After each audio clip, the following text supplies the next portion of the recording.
The large window showed nothing but destruction. Admiral Jantara watched as the planet Veros burned below. The once beautiful blue world now glowed orange with fires that spread across its surface. Another system lost to the Vorax Empire. "Admiral, we need to retreat. Their ships are closing in," said her second-in-command. Jantara's 4 eyes blinked slowly in sequence, a sign of deep sadness among her kind. Her blue skin had paled over the years of constant defeat. She had been fighting this war for most of her life, but never had things looked so hopeless. "Signal the retreat," she said softly. "Get our remaining ships out of the system." The bridge crew worked quickly. The Alliance flagship turned away from the burning planet and jumped into faster-than-light travel, leaving behind another world to suffer under Vorax rule.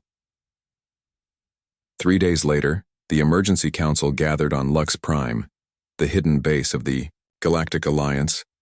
Leaders from 12 different species sat around a large round table. The mood was grim. "We have lost 6 systems in the past month alone," said Councillor Grip, his insect-like mandibles clicking with stress. "Our forces are stretched too thin." "The Vorax grow stronger with each world they take," added Councillor Mealer, her tentacles waving in agitation. "They turn the resources and people against us." Admiral Jantara stood before them, her military uniform bearing the marks of many battles. "If we continue as we are, the Alliance will fall within 1 standard year. Our tactics no longer surprise them. Our technology is matched. We need something new." Councillor Pell, the oldest member, leaned forward.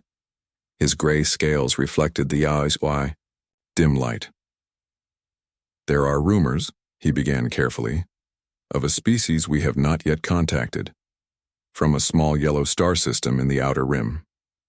The room filled with doubtful murmurs.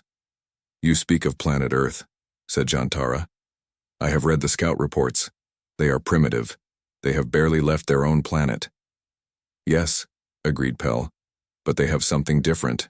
Their scouts reported unusual thinking patterns. They solve problems in ways our scientists find strange.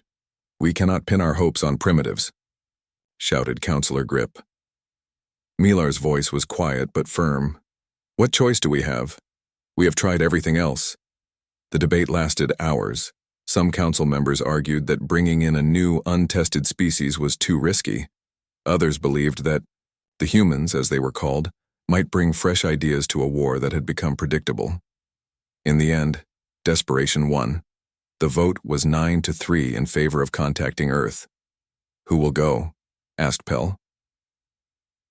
Jantara pointed to a captain standing near the door. "Captain Krell has the fastest ship and knows the outer rim well." Captain Krell stepped forward. He was tall and thin with gray skin and large eyes. He did not look pleased with the assignment. "You want me to go beg help from savages?" he asked. "Not beg," corrected Jantara. "Invite them to join the Alliance. See if they have ideas or technologies we have overlooked." Krell didn't bother hiding his doubt. "And if they have nothing to offer?" "Then we continue fighting as we have been," said Pell gravely, "until the last Alliance world falls." The meeting ended. Krell returned to his ship, the Swift Messenger, and prepared for the long journey to Earth. He studied the scout reports during the trip. The humans seemed violent and divided, constantly fighting among themselves. Yet they had survived and advanced despite this.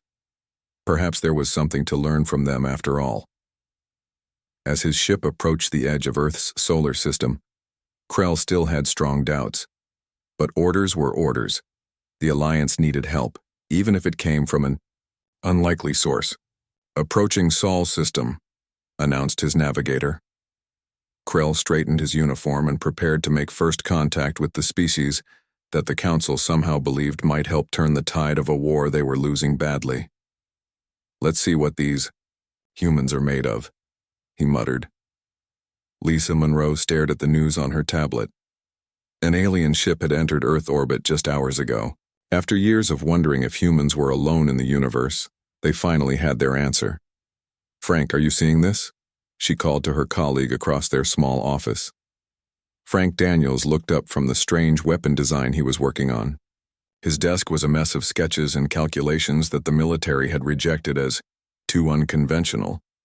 He pushed his glasses up and moved to look over Lisa's shoulder. "Holy cow," he whispered. "It's really happening." Their think tank office was small and underfunded. The United Defense Research Group hired brilliant minds who didn't fit in with standard military thinking. People like Lisa, whose battle strategies were called too risky, and Frank, whose weapons were deemed too creative. Now they watched as the world changed forever. The news showed panicked crowds in major cities. Military jets circled the alien ship, which remained peaceful. The United Earth Council had called an emergency meeting. Lisa's phone rang. She answered and listened silently for a minute. "We've been summoned," she said after hanging up. "They want our group at the meeting." "Us?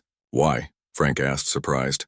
"Apparently someone remembered my paper on theoretical strategies against advanced civilizations." 2 hours later, Lisa and Frank sat in the back of a large conference room. World leaders and top military officers filled the seats in front. The room buzzed with nervous energy. The doors opened and everyone fell silent. 3 aliens entered, escorted by security. The leader was tall and thin, with gray skin and large eyes. This was Captain Krell, who had introduced himself in his first message from orbit. Behind him walked 2 other aliens, each looking very different from him. One had blue skin and 4 eyes. The other had an insect-like appearance with clicking mandibles. The Earth Council president stood. "Welcome to Earth. We are honored to have you as our first visitors from beyond our world." Krell studied the room carefully before speaking. "We come not merely as visitors, but with a request. The Galactic Alliance needs your help." Murmurs filled the room. The aliens needed help from humans? Krell explained the war against the Vorax Empire. He described how the Alliance was losing, how world after world had fallen. His words painted a picture of a ruthless enemy that consumed all in its path. "But why come to us?" asked the general of the United Earth Forces. "We have only just begun to explore our own solar system. Your technology must be far beyond ours." The blue-skinned alien stepped forward. "I am Admiral Jantara. We have studied your species from afar. Humans solve problems differently than any species we know. Your history is full of creative solutions when facing stronger enemies." Lisa listened with growing excitement. She nudged Frank, who nodded. They had both spent careers thinking outside the box, only to be ignored. Now aliens had traveled across the galaxy for exactly that kind of thinking. The meeting continued for hours. Questions flew from both sides. The aliens explained their weapons, their ships, their tactics. Earth military leaders shared human warfare history. During a break, Lisa approached Admiral Jantara with her tablet. "I've been thinking about your situation. Your fleets fight in traditional formations, correct?" The Admiral nodded. "What if you didn't?" Lisa showed her a diagram of guerrilla tactics applied to space warfare. Small, fast ships hitting weak points and vanishing, never fighting the enemy's strength directly. Jantara's 4 eyes widened as she studied the plans. "This is unorthodox." "That's kind of our specialty," Frank said, joining them. He showed the Admiral his designs for weapons that used simple physics in new ways. By the end of the meeting, the Council had agreed to send a small human team to join the Alliance. Lisa would lead the strategy group, with Frank heading technology development. As they left the building, Lisa looked up at the stars, visible now in the night sky. "Ready to save the galaxy?" Frank asked with a small smile. Lisa nodded. "They've been fighting the same way for 30 years. Time to show them how humans do things differently." The Alliance Command Center buzzed with activity as Lisa stood before the alien leaders. Large screens showed maps of star systems, troop movements, and battle reports. 3 weeks had passed since the humans arrived, and today was their chance to present their plan. "This is how we fight when outnumbered," Lisa explained, pointing to her presentation. "We avoid direct confrontation. We strike where the enemy is weak, then disappear before they can respond. Admiral Jantara studied the plans with interest, but many other alien commanders looked doubtful. "You propose we run away?" asked a large, reptilian commander. "Where is the honor in that?" "With respect," Lisa replied, "this isn't about honor. It's about winning a war you're currently losing." Frank stepped forward with his own presentation. "We've studied your technology. Your ships are impressive, but they're designed for head-on battles. We can modify them to be faster and harder to detect." He showed diagrams of simple changes that would make Alliance ships more effective. "And we have ideas for new weapons, using your existing technology in ways you haven't tried." A murmur ran through the room. Some aliens seemed interested, others offended. Meanwhile, 3 more humans had joined the team. Jamal Wright, a logistics expert who had revolutionized supply chains on Earth, studied the Alliance's resource distribution. "Your supply lines are too predictable," he told the alien quartermasters. "The Vorax know exactly where to hit. We need to create multiple routes, backup systems, and emergency caches." In another section of the base, Elena Rodriguez worked with Alliance computer experts. Her expertise in AI systems allowed her to develop better battle prediction programs. "Your current system tries to predict based on traditional tactics," she explained. "But we need it to identify unusual patterns and opportunities." Paul Baker, the final human team member, focused on something the aliens found strange: psychological warfare. "The Vorax think and feel, right?" he asked a group of puzzled alien officers. "Then they can be confused, demoralized, and tricked." The alien leaders met to discuss the human proposals. Captain Krell, who had initially been skeptical of humans, now supported their ideas. "They think differently than us," he argued. "That's exactly what we need right now." Admiral Jantara agreed. "We have fought this war the same way for 30 years. The result? We are losing. I say we try the human approach." Not everyone was convinced. Commander Thrix, a respected warrior, stood in opposition. "These humans have never fought in space. They know nothing of the Vorax. Why should we listen to primitives who have barely left their own planet?" The debate raged for hours. Finally, Admiral Jantara made her decision. "We will test the human strategies on a small scale," she announced. "One battle group will implement their ideas. If they succeed, we expand the approach." Lisa and her team were given command of 5 ships. They worked day and night to modify them according to Frank's designs. The ships were made faster and stealthier. Their weapons were adjusted to be unpredictable. Jamal reorganized their supply methods, creating hidden caches throughout the sector. Elena's new battle systems were installed in their computers. Paul trained the crews in deception tactics. "The Vorax have attacked the Rigelian system," Admiral Jantara informed Lisa one morning. "This is your chance to prove your methods work." Lisa gathered her team. "This is it. The Alliance is watching to see if humans have anything to offer." Frank looked nervous but determined. "We've run the simulations 100 times. Our modifications work." "But will they work in an actual battle?" Jamal wondered. Elena smiled confidently. "The Vorax won't expect these tactics. They've never fought humans before." "And that's our advantage," Paul added. "We're completely unpredictable to them." The modified ships prepared to jump to the Rigelian system. Lisa took her place on the command bridge. She had never commanded a space battle before, but she had studied warfare her entire life. "All ships ready," reported the communications officer. Lisa took a deep breath. "Jump!" The stars blurred as they leaped into faster-than-light travel, heading toward humanity's first battle among the stars. The 5 modified Alliance ships dropped out of faster-than-light travel at the edge of the Rigelian system. Lisa stood on the bridge of the lead ship, which they had renamed Swift Strike. From this distance, they could see flashes of light near the 3rd planet. The battle was already underway. "Scan the area," Lisa ordered. "Let's see what we're dealing with." The alien crew worked quickly, bringing up detailed images on the main screen. 3 large Vorax battleships were attacking a small Alliance outpost. Several Alliance ships tried to defend it, but they were clearly losing. "Standard Vorax attack pattern," noted the alien tactical officer. They always use overwhelming force in a direct assault. Lisa studied the battle carefully. That's exactly what they expect us to do too. Charge in to help. Instead, we're going to hit them where they aren't looking.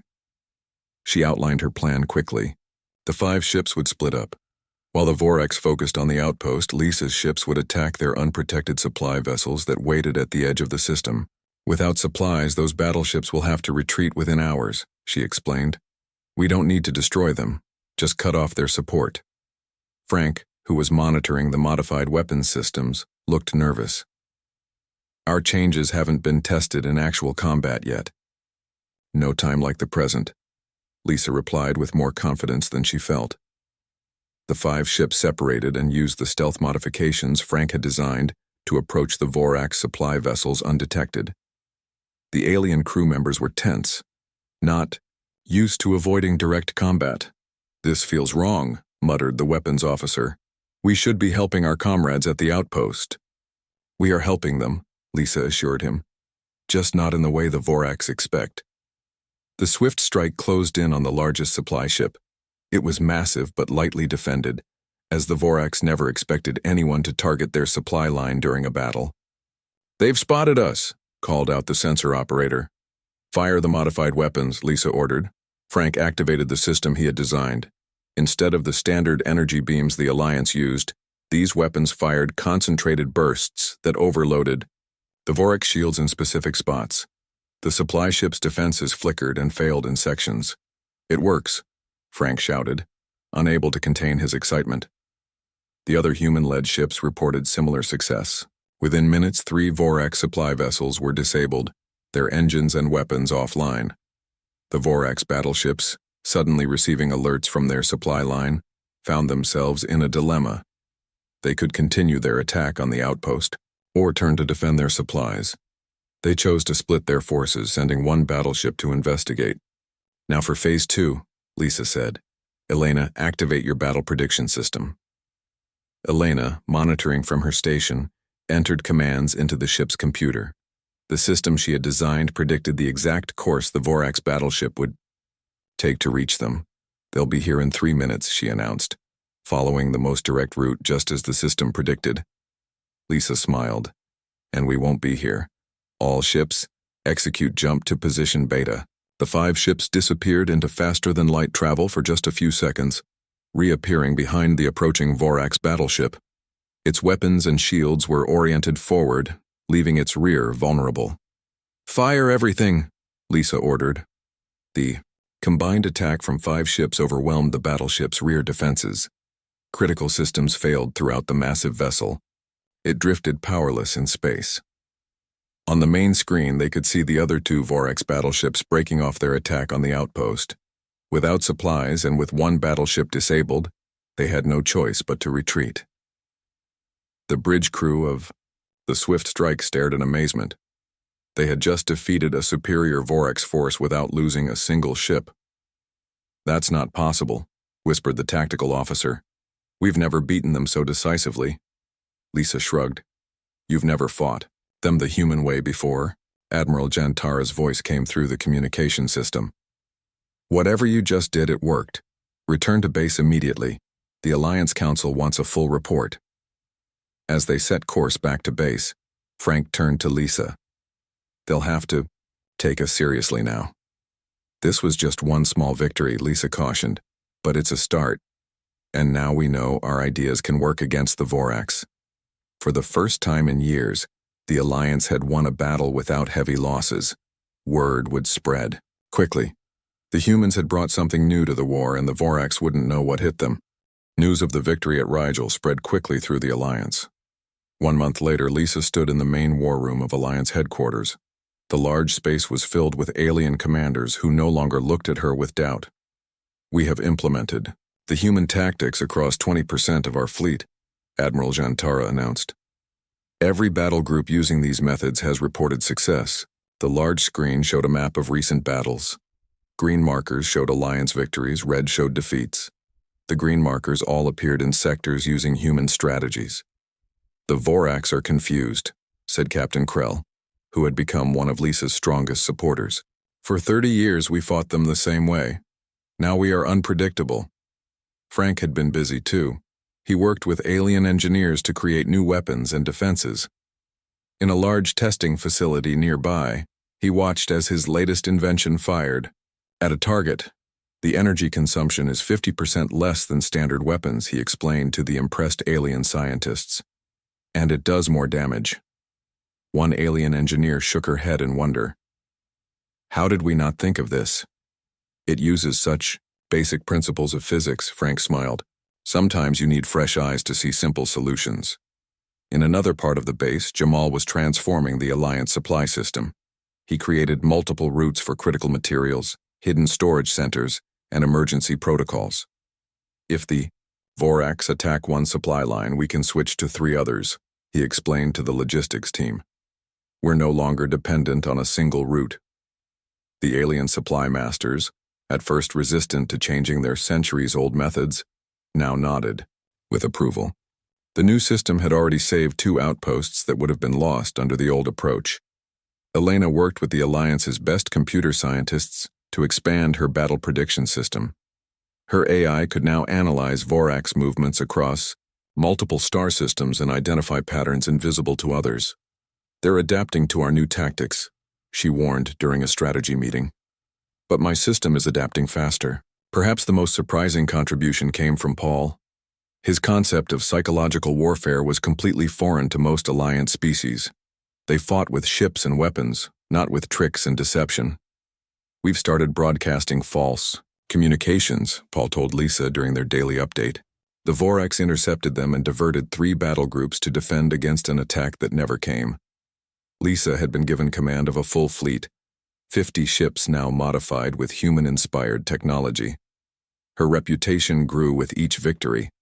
Some Vorax commanders refused to engage any fleet when they learned she was in command. The Alliance Council called a special meeting, 6 months after the humans arrived. Lisa and her team stood before the gathered leaders of all Alliance species. The council leader, a tall being with luminous skin, addressed them formally. 6 months ago, we were losing this war. Now we have pushed the Vorax back in 7 sectors. All because of human strategies. Admiral Jantara stepped forward. I recommend we fully implement human tactics and technologies across our entire fleet. The vote was unanimous. For the first time, the Alliance had real hope of winning the war. As they left the council chamber, Frank nudged Lisa. Not bad for some primitives from a backwater planet, huh? Lisa smiled but looked concerned. The Vorax aren't stupid. They're studying us, learning our methods. They'll adapt. So we'll just have to stay one step ahead, Jamal said confidently. Elena nodded. My prediction system shows they're already changing tactics. They're becoming more cautious, less predictable, themselves. Good, said Paul. That means they're scared. Later that night, Lisa studied the latest battle reports. The victories were clear, but something bothered her. The Vorax were pulling back too easily in some sectors, almost like they were testing the Alliance's new strategies. She couldn't shake the feeling that the Vorax were planning something big. They had ruled most of the galaxy for centuries. They wouldn't give up because of a few human tricks. They're watching us, she murmured to herself, learning us just like we're learning them. The war was far from over. The humans had changed the game, but the Vorax would change it again. The real test was still to come. The Vorax Emperor stood before the massive viewing window of his fortress ship. His dark scales gleamed in the light of the nearby sun. Behind him, his top commanders waited in fearful silence. No one wanted to face the Emperor's anger these days. Tell me again, the Emperor said, his voice dangerously soft, about these humans. Commander Draz stepped forward. Unlike other Vorax, he had studied the enemy carefully instead of rushing into battle. They are a new species in the Alliance, Draz explained. They come from a planet called Earth. Before they joined, we were winning the war easily. Now they have changed how the Alliance fights. The Emperor turned, his yellow eyes narrowing. One primitive species cannot turn a war this large. Yet they have, Draz insisted. We have lost 17 battles in the past 3 months, all to fleets using human tactics, the Emperor hissed in frustration. Then we must study these humans, learn their weaknesses. Everyone has a weakness. Across the galaxy, Lisa stood on the bridge of her flagship. The Alliance had given her their newest and best ship, which she named the Defiant. Under her command, the human Alliance forces had won many victories. But today was different. All ships report heavy damage, her communications officer said, his voice shaking. The Vorax knew exactly where we would be. Lisa stared at the battle display in disbelief. Her fleet had walked into a perfect trap. The Vorax had predicted their movements exactly. Order all ships to fall back, she commanded. Emergency jump to safety coordinates. As the remnants of her fleet escaped, Lisa felt a cold fear. The Vorax had adapted to human tactics faster than expected. They had studied her strategies and used them against her. Back at Alliance headquarters, the mood was grim. Lisa's fleet wasn't the only one that had suffered a sudden defeat. Reports came in from all sectors. The Vorax were fighting differently now. They're using our own tactics against us, Frank said, reviewing the battle data. They've been watching and learning. Admiral Jantara's 4 eyes looked tired. 3 major fleets destroyed in one day. We haven't suffered losses like this in months. Lisa sat with her head in her hands. I should have seen this coming. Of course they would adapt. Elena rushed into the room carrying her datapad. It's worse than we thought. My system shows they specifically targeted ships with human modifications. How would they know which ships had been modified? Jamal asked. They've been gathering intelligence, Lisa realized. All those easy victories lately. They were testing us, learning how we fight. The situation grew worse over the next few days. The Vorax pushed forward in multiple sectors, reclaiming systems they had lost. They seemed to know exactly where Alliance ships would be and how they would fight. During an emergency council meeting, many alien leaders began to doubt the human approach. Perhaps we should return to our traditional methods, suggested one council member.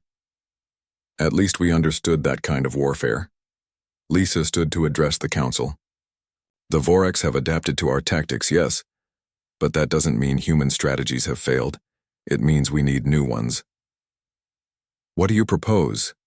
Admiral Jantara asked. Before Lisa could answer, alarms blared throughout the base.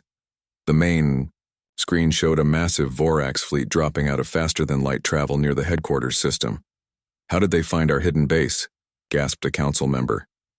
The answer came moments later when Lisa's personal communication device activated. The face that appeared was Vorax, Commander Draz. Greetings, Lisa Monroe, the Vorax said. You have been an interesting opponent, but your time is over. Lisa stared in shock. How do you know my name? How did you find this frequency? The Vorax commander smiled, showing rows of sharp teeth. We have been studying you just as you studied us, and now we know how humans think. The screen went dark. Outside, the Vorax fleet moved into attack position. The largest assault force they had ever assembled was about to strike at the heart of the Alliance, and Lisa realized with horror that she had severely underestimated her enemy. The Vorax had learned from humans all too well. Chaos erupted in the Alliance headquarters. Alarms blared as the massive Vorax fleet approached. Council members shouted over each other while military officers rushed to battle stations. We have 20 minutes before they're in firing range, Admiral Jantara announced. Our defense fleet is outnumbered 5-1. Lisa stood silently, her mind racing. The Vorax had learned human tactics too well. They had used the Alliance's new strategies against them. But there was something else humans were good at: adapting. Under pressure. I need a direct channel to all Alliance ships, she said suddenly. Frank looked at her with surprise. What are you thinking? Something crazy, Lisa admitted. But the Vorax think they know how we operate now. Let's show them they don't. Admiral Jantara gave Lisa access to the command channel. Every Alliance ship in the system could hear her words. This is Lisa Monroe. The Vorax believe they have us figured out. They expect us to use the same tactics we've been using for months, so we're going to do something completely different. She outlined her plan quickly. It was risky, perhaps even reckless. Some ships would have to sacrifice themselves. Others would need to appear to betray their allies. They won't expect us to work against each other, she explained. They think they understand human strategy now, but they don't understand human desperation. As Lisa finished, silence hung over the command channel. Then, one by one, ship captains began to acknowledge the orders. Frank grabbed Lisa's arm. The plan puts you right in the path of their main fleet. It's suicide. Maybe, Lisa agreed. But if it works, the Alliance survives. The Vorax fleet drew closer. Commander Draz watched from the bridge of his flagship, confident in his victory. His spies had provided detailed information about Alliance defenses and tactics. He had studied Lisa Monroe's strategies until he could predict her every move. They will attempt to scatter their forces, he told his officers. Just as humans always do when outnumbered, we will divide our fleet to follow them. But something strange happened as the Vorax fleet approached. Instead of scattering, several Alliance ships appeared to turn on their companions, firing on other Alliance vessels. What is happening? Draz demanded. Why are they attacking each other? His tactical officer looked confused. It appears some Alliance ships are surrendering, sir. Others seem to be fighting amongst themselves. Draz frowned. This wasn't in any of the human battle patterns he had studied. Had the Alliance broken under pressure? Move forward carefully, he ordered. This could be a trap. As the Vorax fleet advanced, they encountered more bizarre behavior. Some Alliance ships simply powered down all systems. Others sent distress calls claiming their own allies had turned against them. Sir, we're receiving surrender signals from multiple Alliance vessels, reported the communications officer. Draz hesitated. This was too easy. But all his intelligence indicated the humans would never surrender willingly. They hadn't surrendered once in the entire war. Accept the surrenders, he decided, but approach with caution. The Vorax ships moved closer to the seemingly defeated Alliance vessels. That's when Lisa sprung the trap. Now, she ordered over a hidden frequency. All at once, the surrendered ships powered up again. The fighting Alliance ships suddenly turned their weapons on the Vorax, and from the far side of the system's moon, a hidden group of ships led by Paul appeared, hitting the Vorax rear guard. They're jamming our communications, shouted Draz's officer as their ship rocked from multiple hits. The Vorax fleet found itself surrounded. Ships they thought were surrendering or fighting each other were now working in perfect coordination. On the bridge of her ship, Lisa watched the battle unfold. The Vorax studied our tactics, but they didn't understand one thing about humans. What's that? Asked Frank, who had insisted on staying with her despite the danger. Lisa smiled grimly. We're at our most dangerous when backed into a corner. The Vorax fleet began to break apart under the unexpected assault. Commander Draz stared in disbelief as his carefully planned attack fell apart around him. Impossible, he muttered. We studied every human strategy. His tactical officer looked up from his station. Sir, we need to retreat. For the first time in centuries, a Vorax invasion force was in full retreat. As they fled, Draz realized his mistake. He had studied how humans fought, but not why they fought, and that made all the difference. 6 months after the failed attack on Alliance headquarters, the war had changed completely. The Vorax Empire, once unstoppable, now defended its own borders. The Alliance pushed forward on all fronts, using constantly changing tactics that kept the enemy confused. Lisa stood in the Grand Hall of Lux Prime as cheers filled the air. The Alliance Council had just approved the final battle plan. After years of war, they were about to launch an attack on the Vorax home system. You did what seemed impossible, Admiral Jantara told Lisa after the meeting. You turned a war we were losing into one we are about to win. Lisa shook her head. It wasn't just me. It was all of us working together. Frank had become the head of Alliance weapons development. His latest creation sat in the main shipyard, a device that could disable Vorax ships without destroying them.